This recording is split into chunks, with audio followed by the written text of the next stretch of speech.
10 kilometrelik bir yol. Allah için güzel bir hizmet yapıyor. Şimdi nankör olmasalar Toplam stabilize yaptığınız yol ne kadar?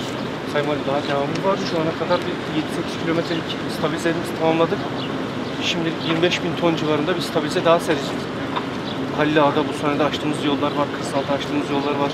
Daha önceden açılmış ama kendini kaybetmiş yollar var. Oralara tekrardan bir stabilize sereceğiz. Toplamda 25.000 ton daha sereceğiz. Yok, veriyor dedim. Vallahi iyi, pardon, vazgeçtim. Bugün İpek Yolu Belediyesi olarak Fen İşleri Müdürlüğümüzün çalışmalarını yerinde tespit ve inceleme için Karpuzalan ve Kavuncu mahallelerimizi ziyaret edelim dedik. Karpuzalan'da görülen, yapılan bu çalışmalar beni ziyadesiyle memnun etti.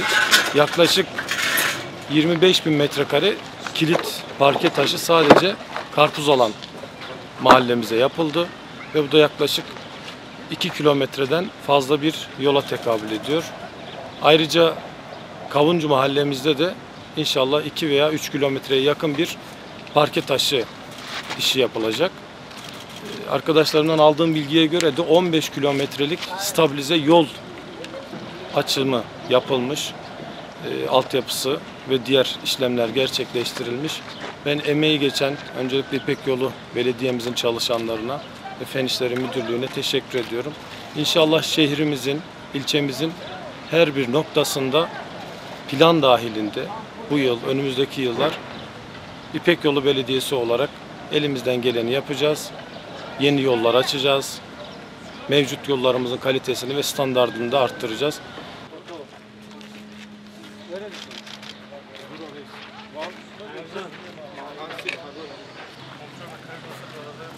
Her tarafta var.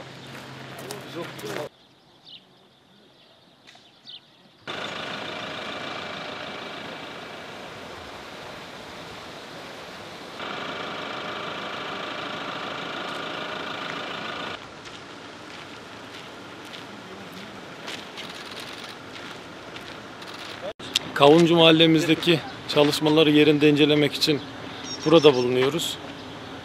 Çok güzel bir işçilik sonucu sanırım altyapısını da arkadaşlarımız Fen İşleri çok büyük emek sarf ederek düzelttiği bu yolu 2,5 kilometre uzunluğunda ve yaklaşık 21.000 metrekare parke taşı imalatı burada gerçekleştirildi. Çok da güzel bir çalışma olmuş.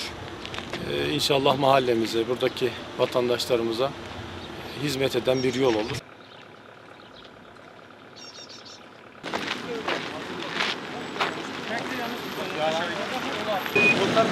Teşekkür ederim. Allah razı olsun. Allah sizi var etsiniz.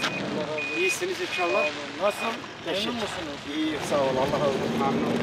Teşekkür ederim. Sayenizde memnunuz. Kaç kilometre uzunluğunda? Vallahi bu hemen 2,5 kilometre. 1,5 kilometre var.